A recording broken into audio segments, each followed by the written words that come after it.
1 Coríntios, capítulo 13, capítulo 12, 11, verso 23.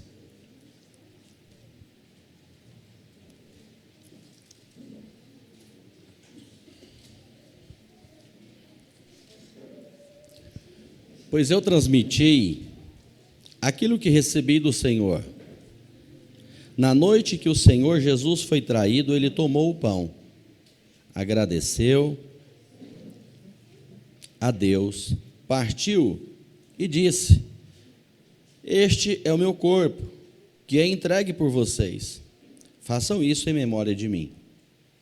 Da mesma forma, depois da ceia, tomou o cálice e disse: esse cálice é a nova aliança, confirmada com meu sangue. Fazei isto em memória de mim, sempre que o beberem. Amém? Só até aí, tá bom? Pode se sentar agora.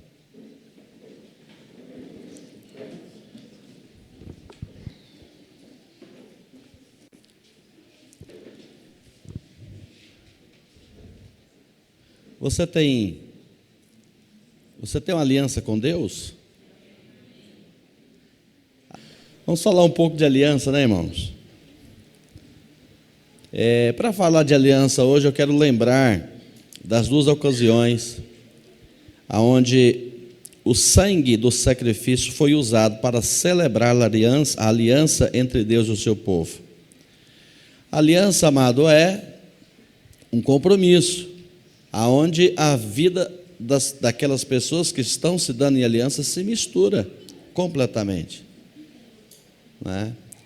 Assim como no casamento se diz que aquilo que é meu passa a ser seu, aquilo que é seu passa a ser meu, e que nós vamos ser fiel até a morte, a aliança com Deus é nesse nível também, né? E então, antes de ceiar, nós vamos falar um pouquinho sobre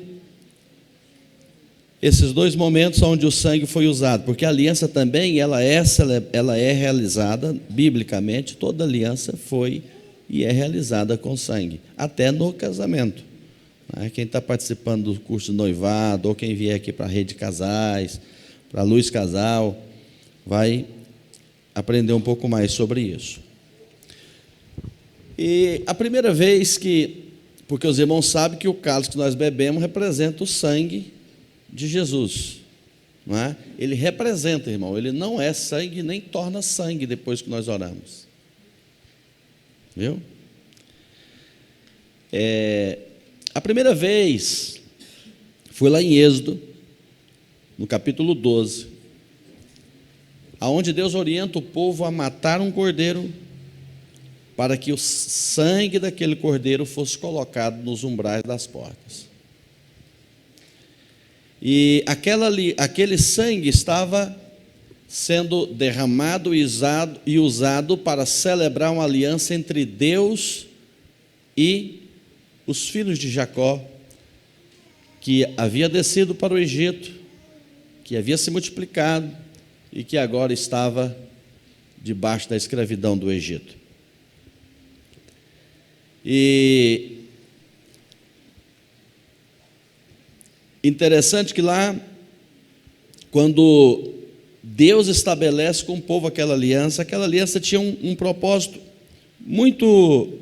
tinha muitos propósitos, mas eu quero citar aqui pelo menos dois propósitos muito importantes, que era livrar o povo da morte e também gerar unidade daquele povo. Aquele povo, talvez, amado, não estava tão unido quanto a família de Jacó quando desceu para o Egito. Parece estranho dizer isso, né? Mas, porque a família de Jacó havia muita desavença na família de Jacó, né? De Israel. Mas quando eles descem para o Egito, encontram José lá, se restabelece a união da família, porque há perdão, há reconstrução do relacionamento, não é verdade? E eles então passam a ser novamente uma família. Mas depois de 400 anos, eles já não eram tão unidos assim. Tanto é que quando Moisés apareceu, dizendo que Deus havia enviado para libertá-los ali da opressão do Egito, as pessoas não conseguiam concordar entre si de que aquilo pudesse ser possível. Se você vê toda a trajetória de Moisés, tanto no Egito quanto no deserto, você percebe que aquele povo não era um povo tão unido. Mas, quando nós lemos Êxodo capítulo 12, lá no versículo 4 diz assim: a família que for pequena demais para comer um animal inteiro deverá compartilhá-lo com outra família da vizinhança. O animal será dividido de acordo com o número de pessoas e a quantidade que cada um puder comer. Eu fico imaginando se talvez alguém ali tivesse um vizinho com quem ele não fosse muito com a cara, porque fazia parte da aliança, matar o cordeiro e, em uma circunstância específica, deveria comer com o vizinho, com seu irmão, na verdade, né? Com seu compatriota. Então, e o outro propósito, que é livrar da morte, Êxodo 12, 13, que diz: mas o sangue nos batentes das portas servirá de sinal e marcará as casas onde vocês estão.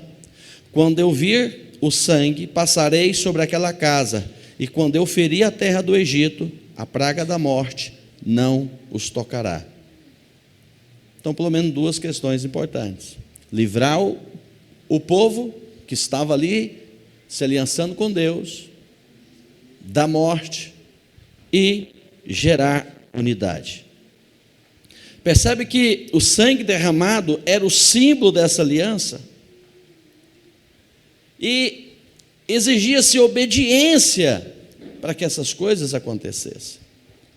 Obediência em observar todas as instruções que Deus estava dando, porque havia, irmão, uma forma específica para escolher o cordeiro, como conduzir a questão daquele cordeiro, como matar aquele cordeiro, como preparar aquele cordeiro para comer.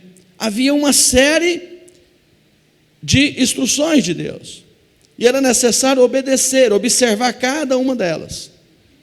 Caso contrário, a aliança que Deus estava propondo, de salvar da morte e de gerar uma unidade, que era transformá-los num povo, não aconteceria. Aquilo não iria acontecer. E quando nós falamos de aliança com Deus, por meio do sangue, nós entendemos, é claro que daqui a pouco nós vamos ainda chegar ao ponto de explicar para os irmãos aonde que isso vai chegar, que é em Jesus, não é? E a segunda vez em que o sangue do sacrifício foi usado para confirmar a aliança entre Deus e o povo, também foi lá em Êxodo capítulo 24, quando Deus dá uma série de instruções para o povo.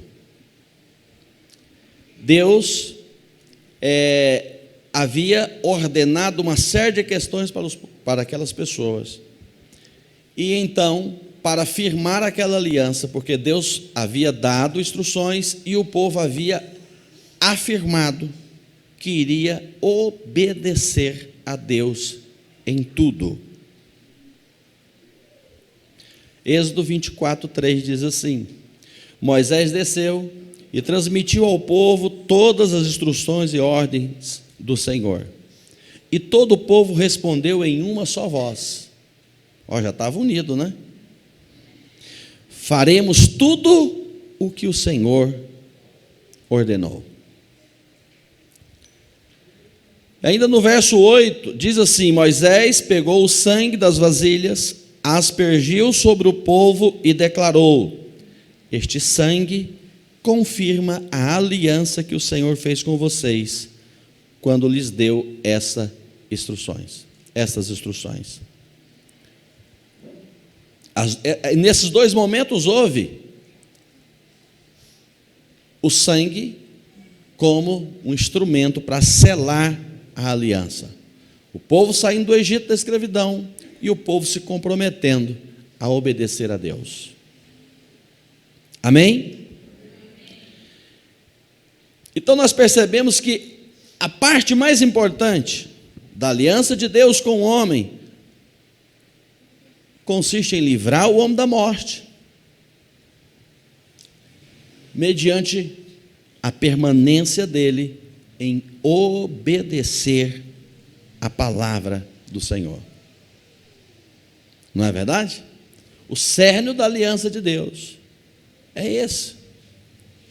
Deus livra o homem da morte, se o homem permanecer em obediência à sua palavra. E é claro que todos nós aqui que vamos participar da ceia, e eu estou apontando para cá porque ela ficava aqui, né? Agora está lá.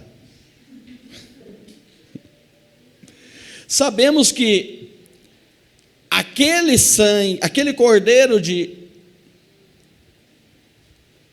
da Páscoa, lá de Êxodo capítulo 12, o sangue também aqui do sacrifício de Êxodo 24,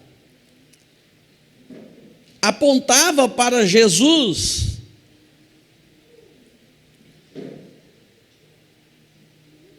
apontava para o sangue de Jesus que seria derramado na cruz do Calvário por nós. Porque toda a lei e todo o sacerdócio levítico, irmão, só foi dado como sombra do que Jesus faria por nós na cruz do Calvário. A lei e o sacerdócio levítico, na verdade, é Deus revelando a forma como Jesus deveria viver e morrer, para que o seu sacrifício fosse aceito pelos nossos pecados, estabelecendo assim a purificação do homem caído, de que aconteceria o derramamento do sangue do Cordeiro, para que nós pudéssemos ter uma nova oportunidade com Deus e uma nova aliança com o Senhor. E por que o sangue? Porque sem sangue, irmão, sem derramamento de sangue não há remissão. Lá em Hebreus 9, 22 diz isso. Então Deus precisava cumprir a lei. Para que o homem pudesse ser remido, era necessário derramar sangue. Então, desde Gênesis, desde a queda, ele vem apontando para Jesus. Lá em Êxodo ele abre uma janela maior para apontar sobre o Cordeiro Pascual que haveria de morrer. E todas essas coisas se cumprem definitivamente em Jesus Cristo. O sacrifício do Cordeiro Pascual, porque Jesus, ele é o Cordeiro que Deus proveu para o seu povo. Quando Jesus iniciou o seu ministério, ele foi ao encontro de João Batista para ser batizado. E João Batista é reconhecido como um grande profeta, e é um profeta de Deus. É o precursor, aquele que veio preparar o caminho do Senhor. Quando viu Jesus de longe, ele disse: eis o Cordeiro de Deus, que tira o pecado do mundo. Então Jesus, quando senta com os seus discípulos e dá a instrução que nós acabamos de ler, de comer o pão, de beber o cálice, como símbolo da nova aliança, porque o sangue dele haveria de ser derramado. Porque já próximo da sua morte, e entenda que a morte de Jesus aconteceu no exato momento em que o Cordeiro Pascual, que era a instrução de Deus dada ao povo lá ainda no Egito, lá em Êxodo 12, a morte de Jesus aconteceu exatamente no mesmo momento que deveria oferecer o Cordeiro Pascual. É por isso que ele é o nosso Cordeiro Pascual. É por isso que João profetizou sobre isso. Eis o Cordeiro de Deus que tira o pecado do mundo. Lá em Lucas capítulo 22, no verso 20, ele também fala sobre essa questão. Que diz que depois da ceia, Jesus tomou o cálice de vinho e disse: esse cálice, este é o cálice da nova aliança, confirmada com o meu sangue, que é derramado como sacrifício por vocês. Aliança que o homem pode ter com Deus, irmãos, ou a aliança que o homem tem com Deus, só pode ser confirmada mediante o sangue. E nesse tempo, com o sangue de Jesus. Essa nova aliança que foi feita, e dessa vez com o sangue de Jesus, o Cordeiro que tira o pecado do mundo, é uma aliança de graça e de vida. Também tem esses dois propósitos importantes. Os mais importantes de todos: livrar o homem da morte, da condenação eterna, da morte eterna, mediante a sua obediência à sua palavra. Porque esta aliança consiste em Deus fazer pelo homem aquilo que nós não podemos fazer. Em contrapartida, ele exige de nós crer e aceitar Ele como Senhor das nossas vidas. Nós vamos crer. Se porventura lá em Êxodo, na época que o povo estava saindo do Egito, após receber a instrução de que teria que matar o cordeiro, passar o sangue nos umbrais da porta, se alguém não tivesse acreditado naquilo e não tivesse realizado aquilo, talvez até tenha, com certeza, a morte entrou na casa dele. Eles também foram desafiados a crer. Nós ainda hoje somos desafiados a crer que haverá um dia que o Senhor virá com juízo sobre a terra, e aqueles que não estiverem debaixo da aliança do sangue de Jesus irão perecer na morte eterna. Essa palavra do Senhor, ela é verdadeira, é uma promessa que vai se cumprir, e exige de nós obediência a Ele, obediência a Ele como Senhor das nossas vidas, porque Ele livra da morte eterna todo aquele que lhe obedece e o recebe como Senhor. Então, se nós vivemos debaixo desta aliança, se nós já o recebemos como Senhor da nossa vida, crendo que o sangue que foi derramado na cruz foi para que se estabelecesse a aliança com Deus, então nós recebemos o perdão dos nossos pecados. Colossenses capítulo 2, versículo 13 e 14 diz assim: vocês estavam mortos por causa dos seus pecados e da incircuncisão da sua natureza humana. Então Deus lhes deu vida com Cristo, pois perdoou todos os nossos pecados. Ele cancelou o registro de acusação contra nós, removendo e pregando na cruz. Você percebe que o pecado já não é mais um problema para que o homem tenha aliança com Deus, porque a morte de Jesus, o sangue derramado, que nos livra da morte eterna, perdoa os nossos pecados. Perdoa os nossos pecados.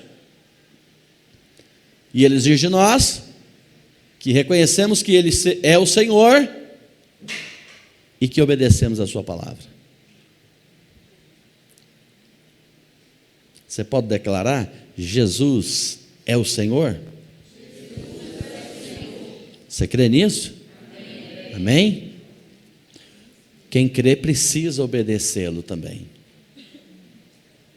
Precisa obedecê-lo. Então, se eu estou debaixo dessa aliança, eu recebi o perdão dos meus pecados. Se você crer que o sangue que Jesus derramou na cruz foi para estabelecer uma aliança com você, que o sangue que foi derramado na cruz perdoa os seus pecados, você tem uma aliança com Deus. Porque o sangue de Jesus derramado nos purifica de todo pecado. E quando diz que Ele nos purifica de todo pecado, quando diz que Ele perdoa os nossos pecados, cancela o registro de acusação contra nós, por aquilo que havíamos feito,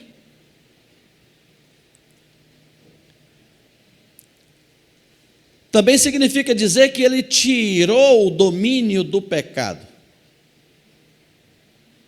Porque o pecado não terá mais domínio sobre vós. Então o sangue que purifica também remove o domínio que o pecado tinha. Isso significa que o domínio de Satanás é retirado de sobre a vida da pessoa. Porque Satanás, ele domina as pessoas através do pecado.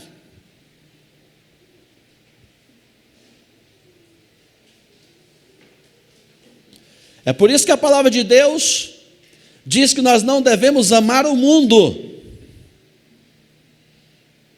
Porque o mundo é governado por um sistema maligno. O mundo é governado pelo príncipe das trevas, que é Satanás. Mas quando nós recebemos Jesus como Senhor, esse domínio é removido e somos por Ele perdoados. Amém? Você foi perdoado? Você crê nisso? Porque se o sangue de Jesus foi derramado na cruz por você, se você crê nisso, os seus pecados foram perdoados. E o pecado já não tem mais domínio sobre a sua vida. Então você estava morto nos pecados e delitos, agora recebeu vida, foi vivificado pelo Senhor, saindo do domínio de Satanás. Isso tudo como resultado da sua fé em Cristo. E se eu fui perdoado, se eu tenho uma aliança com Deus, e agora? O que acontece? Eu vou dizer uma coisa para os irmãos. A partir do momento que nós entregamos a nossa vida para o Senhor, a partir do momento que nós manifestamos a nossa fé verdadeira, de que Jesus morreu pelos nossos pecados, e de que nós realmente o aceitamos como Senhor da nossa vida, nós entramos num processo de Deus.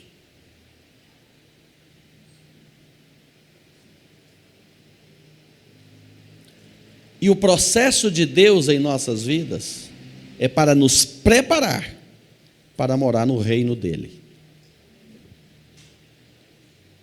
Amém? Quem aqui está dentro do processo de Deus? Você está dentro do processo? Deus está preparando você para ir morar no céu. Você está dentro desse contexto? Como que esse processo? Por que, amado? Porque no céu não vai morar qualquer um, irmão. No reino de Deus não vai entrar qualquer um. Para você ter uma ideia, nós vamos ler Salmo 15. Para você ver quem é que vai entrar no céu.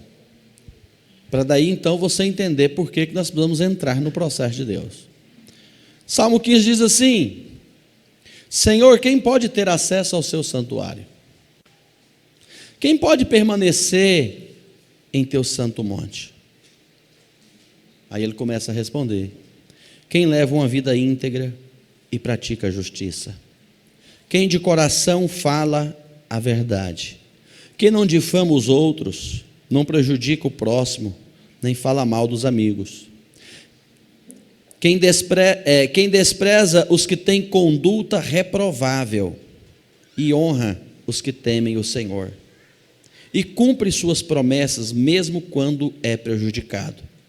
Quem empresta dinheiro sem visar lucro e não aceita suborno para mentir sobre o inocente. Quem age assim jamais será abalado. Você percebeu o nível para poder entrar no reino de Deus? Será que nós já estamos preparados? Interessante que um dia houve momentos que Deus desceu à terra. E ele ficou num monte muito alto. E o povo de Israel estava tudo aos arredores.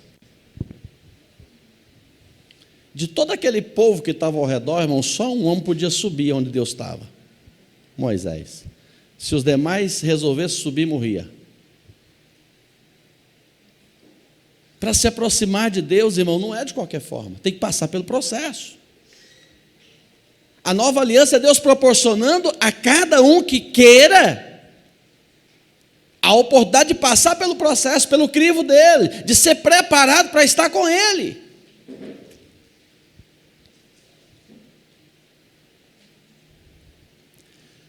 Interessante que às vezes a gente ouve alguém dizer que teve uma revelação do céu e diga: olha, Paulo foi arrebatado ao terceiro céu, eu fui ao quinto, ele foi mais alto. Só que ele não tem uma vida íntegra, ele pratica injustiça, até mesmo dentro da sua própria família, com seus irmãos, com seus pais, com seus filhos. Ele não fala a verdade de coração, ele sempre arruma um jeitinho para poder sair fora. Sabe, amados, quem despreza os que têm conduta reprovável? Você entende o quanto que isso é importante? Olha aí a instrução de Deus.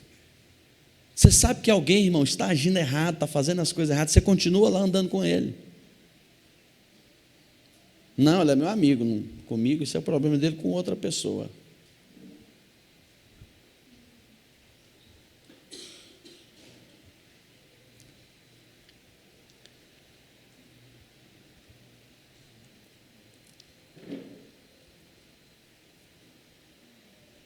Você é daqueles, irmão, que cumpre a sua palavra, mesmo quando isso traz prejuízo para você?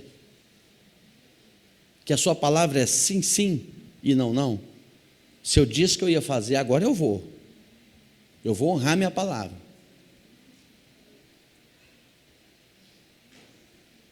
Eu vou até o fim.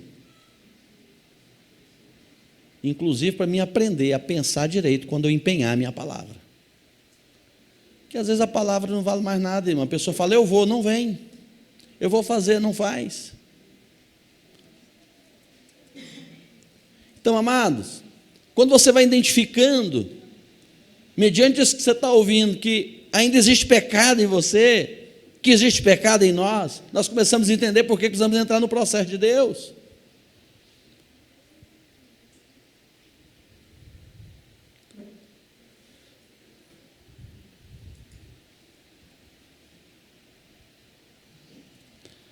E esse processo, irmão, consiste em purificação. Porque quando eu recebo Jesus, mediante a fé, no sacrifício da cruz, isso é uma decisão de verdade. Não é palavras lançadas ao vento. Não é uma ação ou um comportamento para as pessoas verem. É porque realmente eu decidi entregar minha vida para Jesus. Eu decidi reconhecer que Ele é o Senhor e que a obra da cruz, o sangue derramado, foi para me perdoar. Foi para que eu pudesse ter uma chance de ter uma nova aliança com Deus.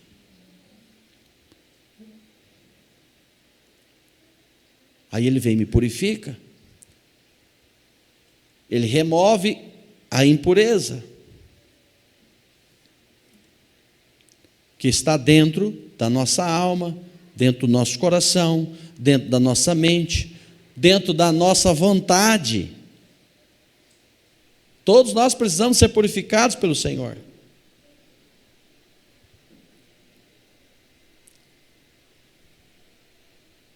Você já se perguntou por que você não consegue fazer a escolha certa no seu dia a dia? É porque o seu coração ainda inclina para as coisas deste mundo. E por que o seu coração ainda se inclina para as coisas deste mundo?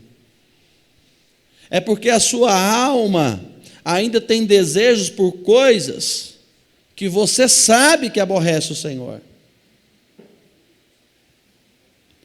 E por que a sua alma ainda tem esse tipo de desejo, se você sabe que isso é contra o Senhor, que isso ofende o Senhor? É porque você continua pensando como o velho homem, porque sua mente ainda não foi renovada, não foi transformada.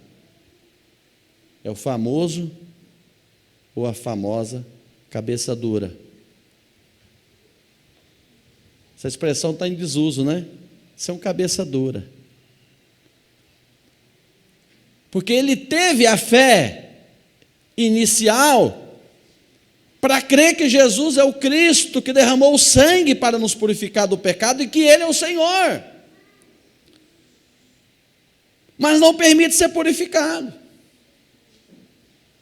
Aí a cabeça dura. Porque ser purificado, amado, é o processo de Deus.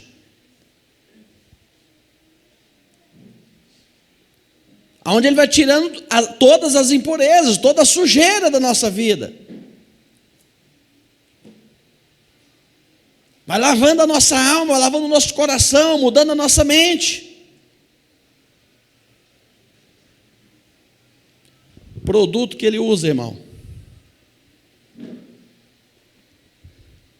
Se você não lê a Bíblia, você não está permitindo ser purificado pelo Senhor. Eu dizia agora há pouco, nós fazemos uma mensagem toda manhã, passamos nos grupos, eu coloco no status, e eu sei que existe uma técnica para ler rapidamente, mas irmãos, às vezes as pessoas nem leem, e toda vez que você lê a palavra de Deus, irmão, ela está te purificando. Ela está mudando a sua alma, ela está mudando seu coração, ela está mudando a sua mente. Esse é o processo. Se você chamar a pessoa que está do seu lado de cabeça dura, ela vai ficar brava com você? Que é justamente o cônjuge, né? E às vezes você usou essa palavra esses dias, né? Mas e aí, você conhece algum cabeça dura? Que ele faz as coisas, irmão, errada, e ele fica repetindo daquele jeito o tempo todo, tem sempre dando errado.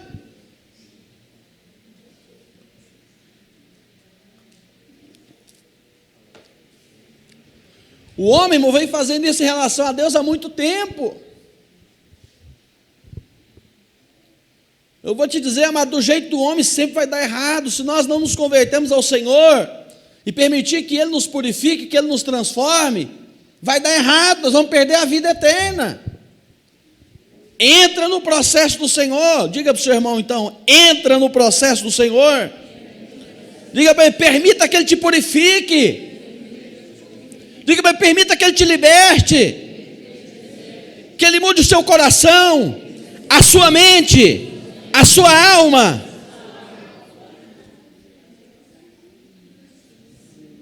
Purificação. Além de purificação, irmão, o processo de Deus tem transformação.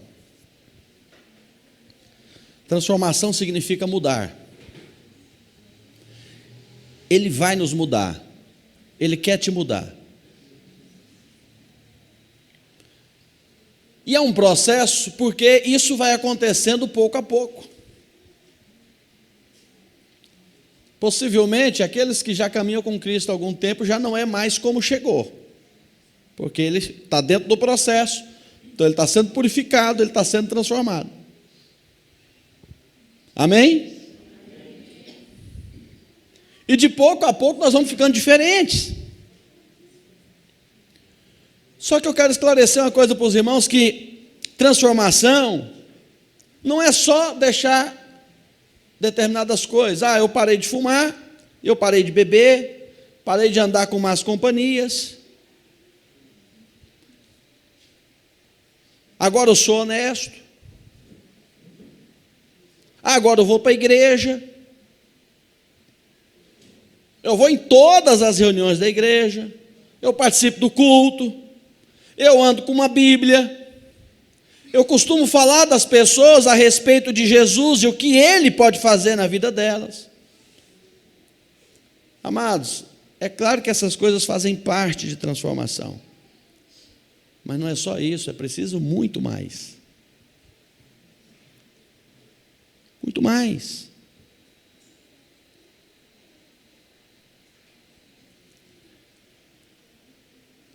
Jesus falando com os fariseus lá em Mateus 5:20 diz assim: eu vos advirto, a menos que a vossa justiça supere muito a justiça dos mestres da lei e dos fariseus, vocês jamais entrarão no reino dos céus. Jesus falando ao povo. Sabe, amado, nós temos um pensamento muito ruim, porque falar de fariseu é gente desonesta, é gente traíra, não é? Mas aqueles homens, irmão, eles praticavam as coisas da lei, do judaísmo, que eu vou dizer para os irmãos, não é para qualquer um, não. Esses dias, o Paulo mencionando aqui a prática religiosa deles, eles eram tão minuciosos na prática religiosa, irmão, que o dízimo eles davam até do hortelã que eles plantavam lá no fundo do quintal. Tamanha seriedade que eles tinham. Só que transformação é mais do que isso. Porque a transformação que o Espírito Santo quer produzir em nós é nos libertar por completo do velho homem, é tirar todo o resquício do nosso passado, para que possamos ser revestidos de uma nova vida, de uma nova maneira de ser. Porque há muitas coisas que nós passamos a praticar, que são coisas certas e boas, mas que nós só praticamos porque nós aprendemos a fazê-la. Porque todo mundo à nossa volta faz.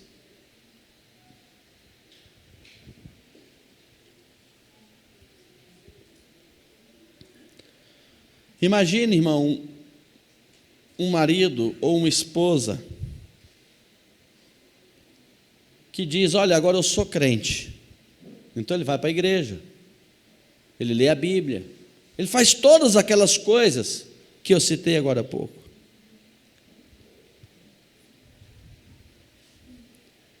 Só que ele briga por qualquer coisa, irmão, dentro de casa.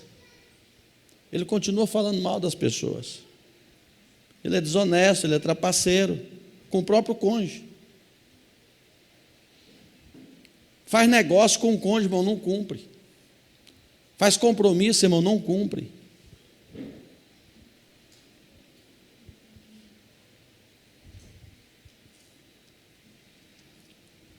Que exemplo essa pessoa está dando?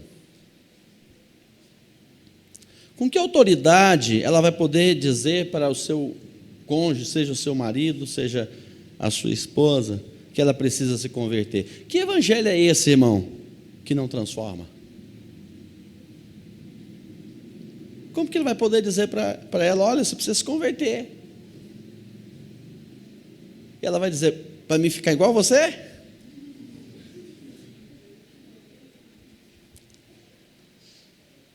E um filho, irmão, talvez seja um filho. Irmão, é muito bonito quando um adolescente, um jovem se converte. Ele cresce muito no Senhor, na verdade. Ele vira pioi de igreja. Ele vem em todas as reuniões. Ah, é reunião de mulher, mas ele está por aí, querendo caçar uma coisa para fazer. Às vezes ele se tornou líder na igreja. Um grupo de adolescente, de criança, de jovem. Mas em casa, irmão, ele é grosseiro. Em casa ele não obedece aos pais. Quando é que você acha que os pais desse jovem vai desejar aceitar Jesus? A transformação é muito mais profunda, irmão, do que costumes. Às vezes as pessoas dizem que são crentes, irmão, mas lá no trabalho,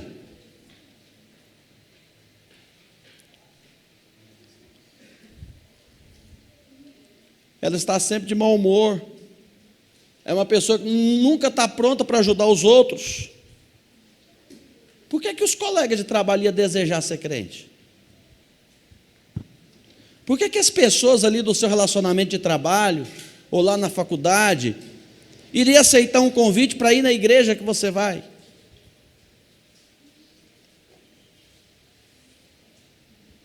Amado, tem jovem que está estagnado na transformação. Ele já recebeu muito de Deus.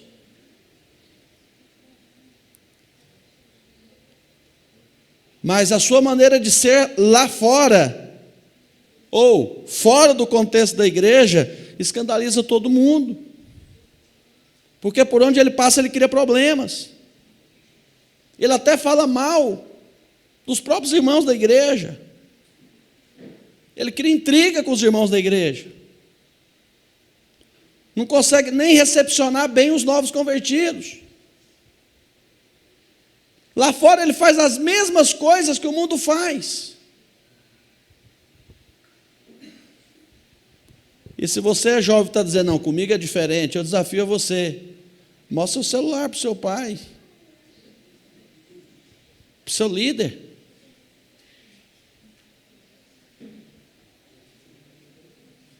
Antigamente, irmão, a gente ouvia muito desculpa que é a necessidade de colocar senha por causa de roubo. Eu nunca vi senha prejudicar, impedir roubo.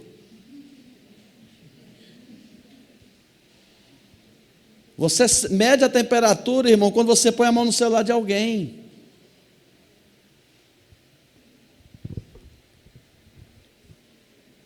Como é que o mundo vai crer, irmão? Tem gente dizendo que está há anos e anos orando para que os parentes se convertam, seja filho, seja marido, seja esposa. E diz, estou orando há muito tempo, não se converteu ainda por causa do mau testemunho. Estagnou na transformação. Às vezes as pessoas olham, irmão, e não têm desejo de servir a Deus. Amado, entenda uma coisa, o que Deus quer fazer na sua vida é muito mais profundo do que Ele já fez até agora. Deus está querendo transformar você em uma pessoa que você talvez ainda nem entendeu qual é.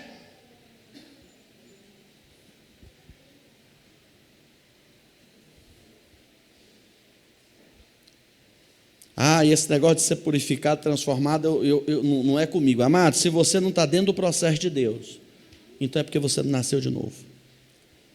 Então é porque você não iniciou o processo. Então significa que você não creu no sangue, que você não recebeu Ele como Senhor, que você não teve seus pecados perdoados. Porque quem está dentro do processo está sendo purificado, está sendo transformado, dia após dia. Porque se você deseja entrar no reino de Deus, você precisa viver aqui, como vai viver lá no reino dos céus. Nós estamos em treinamento. Nós vamos viver aqui agora. E viver aqui agora, amado, é entendendo que Deus precisa ser a nossa prioridade.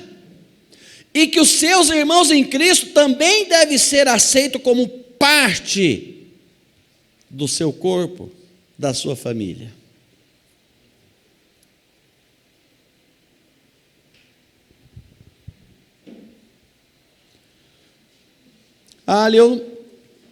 Eu acho que eu não estou... Eu acho que eu já fui purificado, já fui transformado. De vez em quando eu dou uma caidinha, mas errar é humano, né? Todo mundo erra.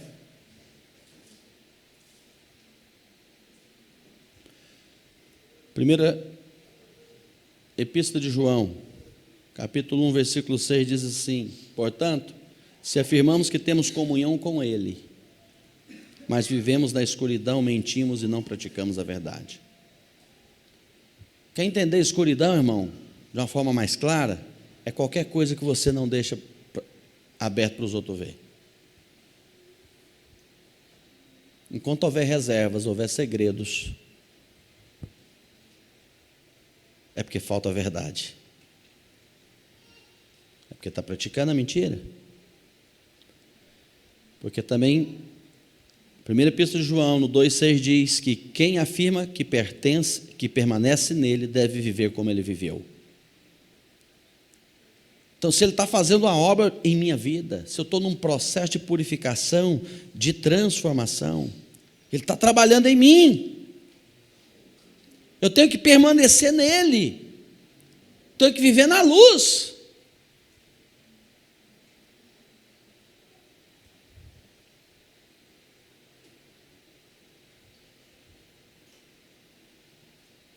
Será que nós somos um cristão de verdade? Será que verdadeiramente a cada dia nós estamos ficando mais parecidos com Jesus?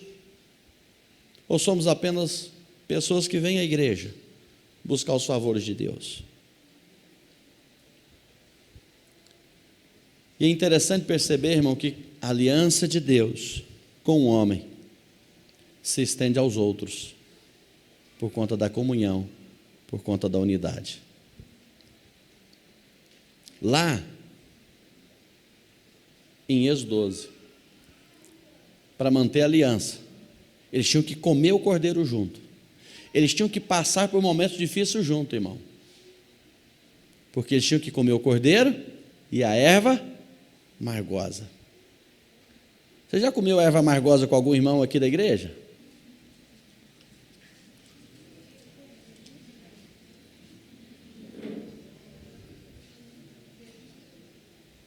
Amado, se você não vive em comunhão com outros cristãos, é porque você não é um deles. Porque quem é cristão vive em comunhão com outros.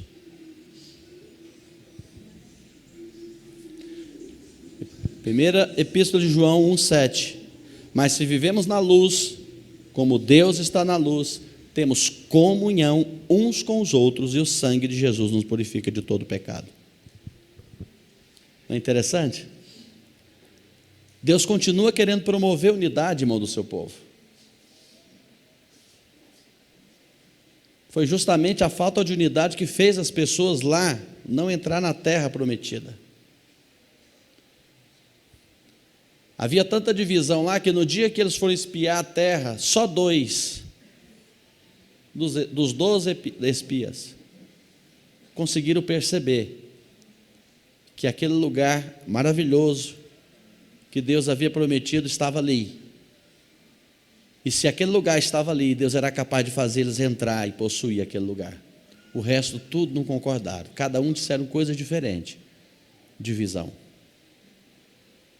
Entenda uma coisa, irmão, se nós somos cristãos, para a gente entrar no reino de Deus, nós vamos ter que estar em comunhão com os irmãos. Porque quando nós vamos comer e beber do cálice do Senhor aqui, quando nós vamos celebrar nossa aliança com Deus, nós também estamos celebrando a nossa aliança com os irmãos. E não tem como eu dizer que eu estou na luz, que eu pertenço a Deus, que eu vivo com Deus, que eu tenho comunhão com Deus, se eu não tiver comunhão com meu irmão. Não tem como eu ser perdoado, irmãos, se eu não vivo em comunhão com meus irmãos. Porque é necessário viver na luz e manter comunhão com os irmãos. E aí o sangue de Jesus nos purifica de todo pecado. Como é que nós estamos? Nós vamos celebrar esse momento muito especial. Como é que nós estamos? Porque se você não come erva amargosa com o seu irmão, então também não come picanha. Comunhão. Isso é transformação, irmão. Você tem que parar de viver os momentos ruins da sua vida sozinho. Você tem que comunicar aos santos. Olha, o negócio aqui está difícil, eu estou doente, vem orar por mim. Estou precisando de ajuda. Ó, ganhei um aumento, um bônus, comprei uma picanha, vou assar, vem comer. Comunhão.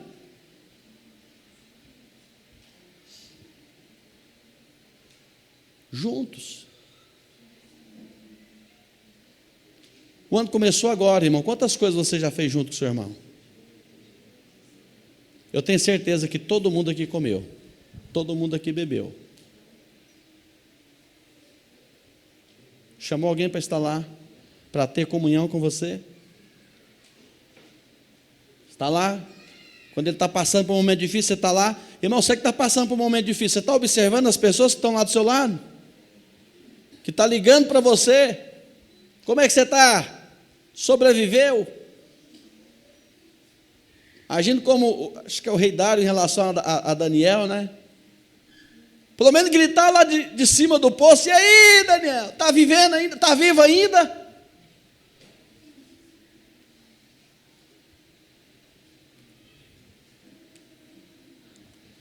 Quando o negócio está difícil, eu grito para o pastor daqui, e o pastor se responde de lá: o Senhor enviou o anjo e fechou a boca do leão. E aí, irmão, com quem você tem comunhão? Quem está lá participando da sua vida? Ah, não, mas minha vida é muito reservada. Então, cuidado. Cuidado. Cuidado com a escuridão. Eu sou assim mesmo, reservado. Cuidado com a escuridão. Ah, não gosto de ninguém se metendo na minha vida. Cuidado com a escuridão, irmãos. O nosso Deus é um Deus de luz. Ele é luz. Tudo tem que estar claro. Tudo. Sabe, irmão, quando é que a sua força, os seus dons, toda a sua capacidade vai ser útil para Deus e para o reino de Deus e para a igreja? Quando as suas fraquezas forem todas conhecidas. Se as suas fraquezas são desconhecidas, você pode ter o dom que tiver, não terá utilidade. Não terá utilidade, irmãos. Então, o cálice da aliança, confirmada com sangue, que nós vamos aqui em memória do Senhor comer,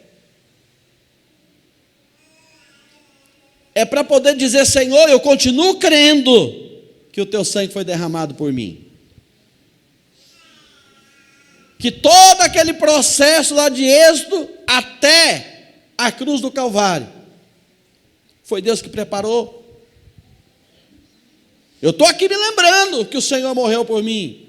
E eu quero lembrar ao Senhor que tu continuas sendo o Senhor da minha vida. E está aqui os meus irmãos. Estou em comunhão com eles.